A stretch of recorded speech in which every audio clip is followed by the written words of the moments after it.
अरे क्यों भाई मगन? बोल जगन। आज तुम बड़े जोश में दिख रहे हो। जिंदगी में कुछ अच्छा चल रहा है क्या? हाँ, बिल्कुल सही कहा।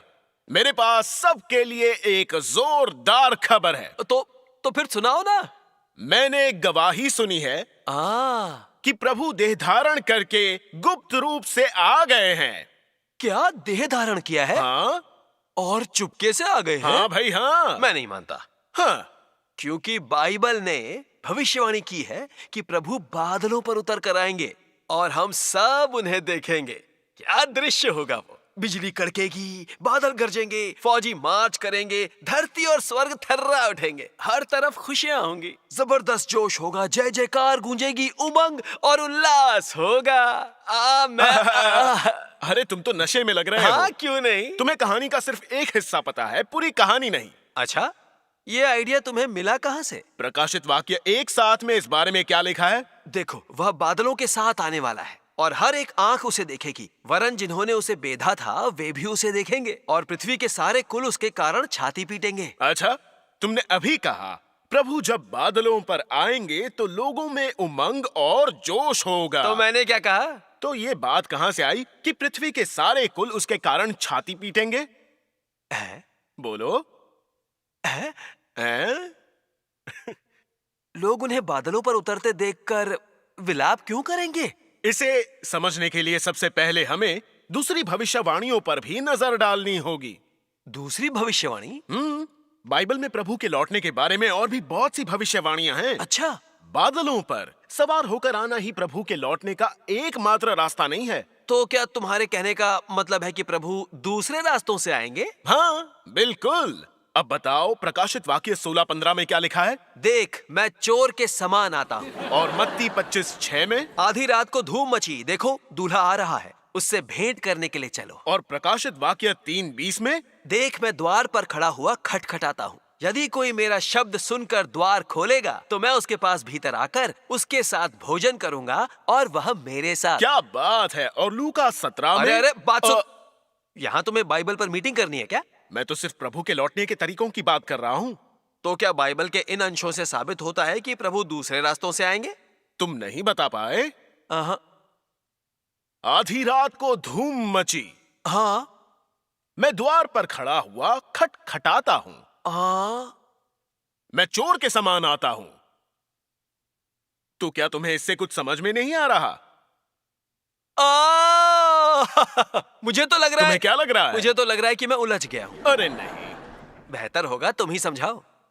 सुनो, अगर प्रभु का बादलों पर आना ही एकमात्र रास्ता है तो फिर मैं चोर के समान आता हूँ वाली भविष्यवाणी कैसे पूरी होगी? तुम सही कह रहे हो।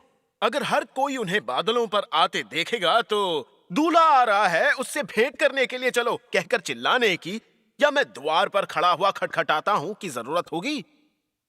अच्छा, लगता है उनके आने का यही एकमात्र रास्ता नहीं है। सही कहा। अच्छा, आगे बताओ। प्रभु की भविष्यवाणी के अनुसार पहले वे गुप्त रास्ते से आएंगे और बाद में लोगों के सामने आएंगे। आधी रात को धूम मची, मैं द्वार पर खड़ा हुआ खटखटाता हूँ और मैं चोर के समान आता हूँ। इसका अर्थ है प्रभु का गुप्त रास्ते से आना। देखो, वह बादलों के साथ आने वाला है, मतलब प्रभु का लोगों के सामने आना। इस तरह से प्रभु की भविष्यवाणियां पूरी होंगी। ओह, तो इसका मतलब है कि प्रभु पहले गुप्त रूप से आएंगे और फिर लोगों के सामने। बिल्कुल। अरे, तो वे गुप्त रूप से क्यों आएंगे? गुप्त रूप से आने का मतलब है परमेश्वर का देह धारण करके मनुष्य के पुत्र के रूप में धरती पर आना। देह धारण करके मनुष्य के पुत्र के रूप में? भविष्यवाणी में इसका कोई आधार है? इसका आधार भविष्यवाणी में है। प्रभु यीशु ने कई बार भविष्यवाणी की है कि वे मनुष्य के पुत्र के रूप में लौटेंगे, मनुष्य के पुत्र के रूप में प्रकट होंगे और मनुष्य के पुत्र के रूप में आएंगे। उदाहरण के रूप में क्या तुम बताओगे मुझे कि लूका 17:24-25 में क्या लिखा है? क्योंकि जैसे बिजली आकाश के एक छोर से कौंध कर आकाश के दूसरे छोर तक चमकती है, वैसे ही मनुष्य का पुत्र भी अपने दिन में प्रकट होगा। परंतु पहले अवश्य है कि वह बहुत दुख उठाए और इस युग के लोग उसे तुच्छ ठहराएं। भविष्यवाणी में वाकई इसका आधार है। अच्छा, तो मनुष्य का पुत्र का क्या मतलब? मनुष्य का पुत्र, इसका मतलब है कि सामान्य मानवता के साथ इंसान के माध्यम से जन्म लेना। अगर ये कोई आत्मा या आध्यात्मिक हस्ती है तो हम इसे मनुष्य का पुत्र नहीं कह सकते। हाँ, सही कहा। इसीलिए मनुष्य के पुत्र के रूप में प्रकट होने और मनुष्य के पुत्र के रूप में आने के बारे में प्रभु की भविष्यवाणियों का मतलब प्रभु का देहधारी के रूप में लौटना है। अगर परमेश्वर देहधारी ना हो तो उन्हें मनुष्य का पुत्र नहीं कहा जा सकता। जिस तरह आत्मा के रूप में यहोवा परमेश्वर को मनुष्य का पुत्र नहीं कहा जा सकता। ओ, तो मनुष्य के पुत्र के रूप में आने का अर्थ है देहधारी परमेश्वर। सही कहा। ये सब कितना बड़ा रहस्य है। लेकिन प्रभु यीशु ने भी ये भविष्यवाणी की थी, परंतु पहले अवश्य है कि वह बहुत दुख उठाएं और इस युग के लोग उसे तुच्छ ठहराएं। इसका मतलब ये प्रभु के देहधारी के रूप में लौटने का और भी बड़ा प्रमाण है।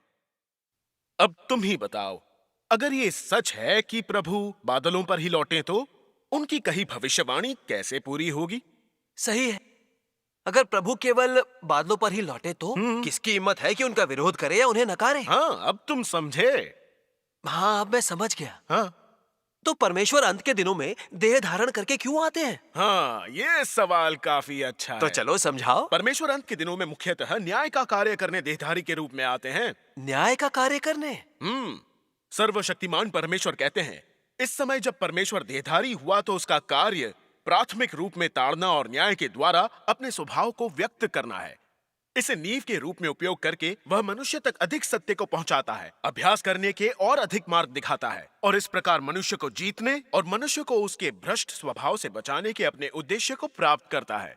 राज्य के युग में परमेश्वर के कार्य के पीछे यही निहित है। हाँ, तो परमेश्वर सत्य व्यक्त करने और न्याय कार्य करने के लिए देह धारण करके आते हैं। और इससे प्रभु यीशु की भविष्यवाणियां पूरी हो जाती हैं। कौन सी भविष्यवाणियां? पिता किसी का न्याय नहीं करता, परंतु न्याय करने का सब काम पुत्र को सौंप दिया है। जो मुझे तुच्छ जानता है और मेरी बातें ग्रहण नहीं करता है, उसको दोषी ठहराने वाला तो एक है, अर्थात जो वचन मैंने कहा है वही पिछले दिन में उसे दोषी ठहराएगा। परमेश्वर अंत के दिनों में सत्य व्यक्त करने के लिए देह धारण करके आते हैं। उसकी भविष्यवाणियां पहले ही बाइबल में कर दी गई हैं। सही कहा। अच्छा सुनो, परमेश्वर आत्मा के रूप में न्याय का कार्य क्यों करते हैं? सोचो इस पर। अगर परमेश्वर ने आत्मा के रूप में सत्य व्यक्त किया और न्याय का कार्य किया, तो क्या लोगों के लिए इसे समझना और स्वीकार करना आसान होगा? अच्छा, इससे मुझे याद आया, बाइबल में लिखा है, सब लोग गर्जन और बिजली और नरसिंगे के शब्द सुनते और धुआं उठते हुए पर्वत को देखते रहे और देख के कांपकर दूर खड़े हो गए।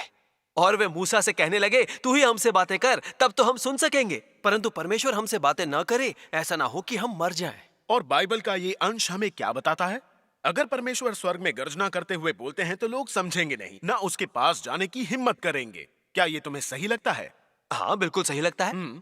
यहोवा परमेश्वर ने मूसा से कहा था, तू मेरे मुख का दर्शन नहीं कर सकता, क्योंकि मनुष्य मेरे मुख का दर्शन करके जीवित नहीं रह सकता। और इसीलिए परमेश्वर को न्याय का कार्य करने के लिए देह धारण करके आना पड़ता है।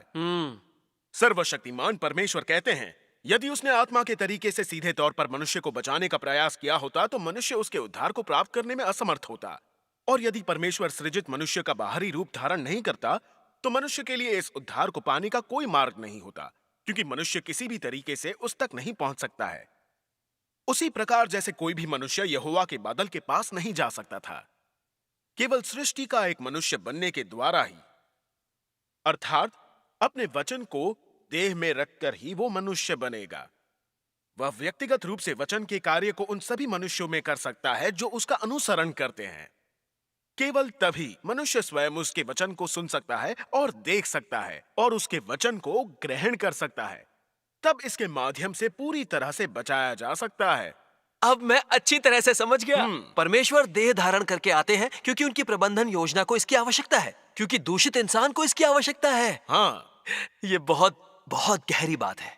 परमेश्वर के गुप्त रूप से देह धारण करके आने की अहमियत तो और भी ज्यादा है। ओह, और भी ज्यादा? बाइबल में भविष्यवाणी की गई है कि जब प्रभु लौटेंगे तो वे अच्छे सेवकों को दुष्ट सेवकों से, बकरियों को भेड़ों से, घास को गेहूं से और बुद्धिमान कुंवारियों को मूर्ख कुंवारियों से अलग कर देंगे। हाँ, ऐसा ही है। पर कार्य करने के लिए परमेश्वर का देह धारण करके आने से इसका क्या मतलब? मैं तुम्हें इसकी एक मोटी सी मिसाल देता हूँ। हाँ, तो दो ना। अगर राजा जनता से सहानुभूति दिखाना और गद्दारों को उखाड़ फेंकना चाहता है तो इसका बेहतरीन तरीका क्या है?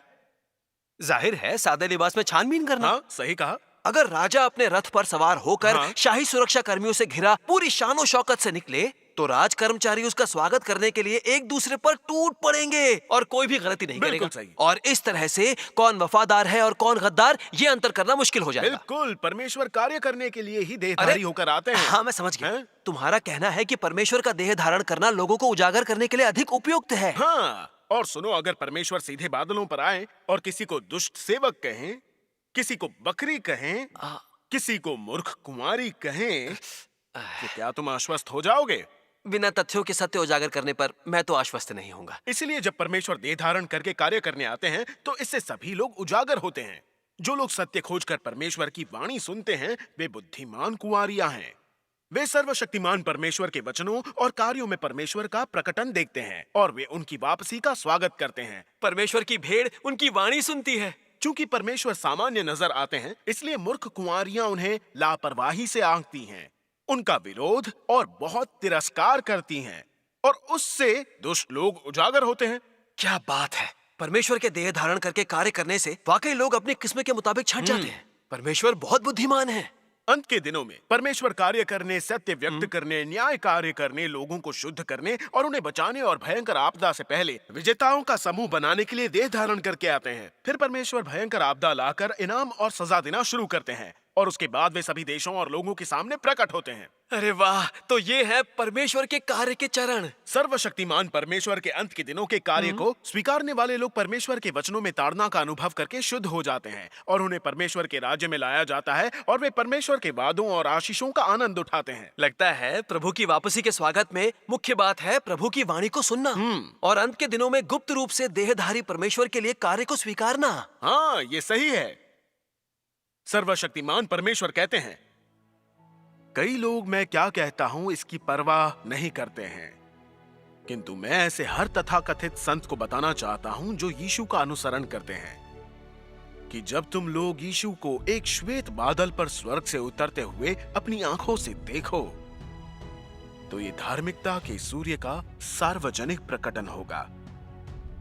शायद वह तुम्हारे लिए एक बड़ी उत्तेजना का समय होगा, मगर तुम्हें पता होना चाहिए कि जिस समय तुम यीशु को स्वर्ग से उतरते हुए देखोगे तो यही वह समय भी होगा जब तुम दंड दिए जाने के लिए नीचे नरक चले जाओगे। यह परमेश्वर की प्रबंधन योजना की समाप्ति की घोषणा होगी और ये तब होगा जब परमेश्वर सज्जन को पुरस्कार और दुष्ट को दंड देगा, क्योंकि परमेश्वर का न्याय मनुष्य के संकेतों को देखने से पहले ही समाप्त हो चुका होगा, जब वहां सिर्फ सत्य की अभिव्यक्ति ही होगी।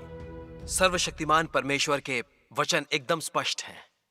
अगर लोग मूर्खता से प्रभु यीशु के सबके सामने बादलों पर उतरने का इंतजार करें और जब वे गुप्त रूप से आए तो उनके कार्य को नकार दें और उसका विरोध करें, तो उसके नतीजे भयंकर और कल्पना से परे होंगे। अगर आप उस समय का इंतजार करें जब परमेश्वर सबके सामने बादलों पर उतर कर आएंगे और तब आप उन्हें स्वीकार करेंगे, फिर तो ये समंदर में नाव के छेदों को भरने जैसी बात हुई। तब तक बहुत देर हो जाएगी। अच्छा सुनो, अब मुझे जाना होगा। अरे अरे, तुम कहां जा रहे हो? सर्वशक्तिमान परमेश्वर के अंत के दिनों के कार्य की जांच करने। ये वाकई समझ गया है।